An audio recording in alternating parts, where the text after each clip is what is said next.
Bismillahirrahmanirrahim. Our next question: use Cauchy mean value theorem to calculate the value C contained in the interval AB, where A is equal to 0 and B is equal to 1 over 2, for the function f of x is equal to x square minus 3x plus 2, and g of x is equal to x multiplied by x minus 2 multiplied by x minus 3, that is, which is equal to x cube minus 5x square plus 6x.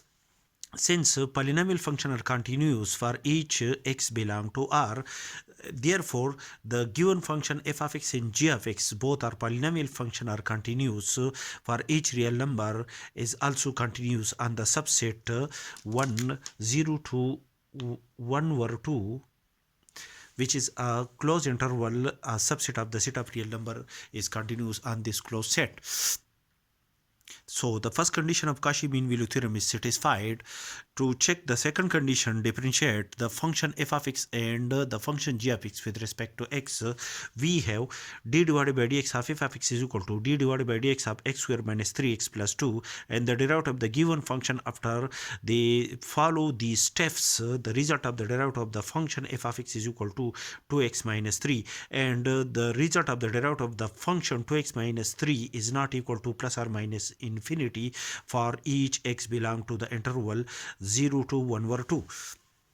Also, the derivative of g of x differentiate the function g of x with respect to x. Therefore, the derivative of g of x is equal to d divided by dx of x cube minus 5x square plus 6x. And after the result of the application of the derivative and follow these steps, after the simplification, the result of the derivative of the given function g of x is equal to 3x square minus 10x plus 6, and the result of the derivative of the function g of x is not equal to plus or minus infinity for each x belong to the interval 0 to 1 over 2.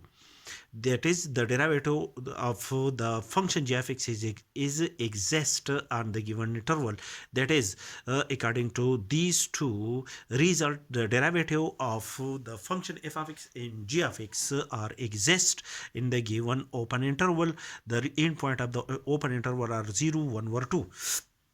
Also, the derivative of the result of the derivative of the function is not equal to 0 for x belong to the open interval whose endpoints are 0 and 1 over 2. Also, therefore, all the condition of the Cauchy mean value theorem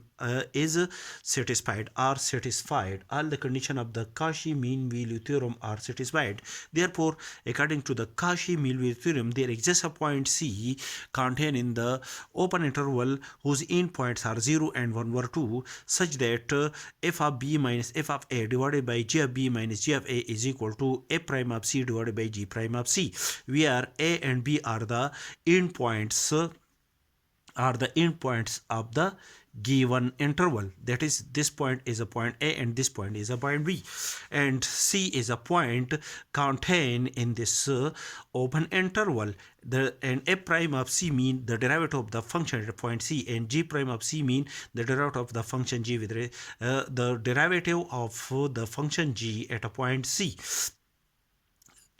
Substitute f of b, that is f of 1 over 2 is equal to 1 over 2 whole square minus 3 multiplied by 1 over 2 plus 2 minus f of a is equal to f of 0, a is equal to 0, 0 whole square minus 3 multiplied by 0 plus 2 as a whole divided by g of b is equal to 1 over 2, that is 1 over 2 whole cube minus 5 multiplied by 1 over 2 whole square plus 6 multiplied by 1 over 2 minus f of g of a is in this case is equal to 0, 0 whole cube minus 5 multiplied by 0 plus 6 multiplied by 0 is equal to a prime of c is equal to 2c minus 3 as calculated in our above steps, and g prime of c is equal to 3c square minus 10c plus 6. And after the simplification, the simplest form of this function is equal to minus 6c square plus 14c plus minus 6c square plus 14c minus 3 is equal to 0. After the simplification and follow these steps, and by quadratic formula, the value of c is equal to 0.261 and 2.094, and this point 0.261 is a point contained in this open interval. Therefore, the Cauchy mean value theorem is satisfied for the point c is equal to for the point c is equal to 0.261, which is a point contained in this open interval. Therefore, Cauchy mean value theorem is satisfied for this point.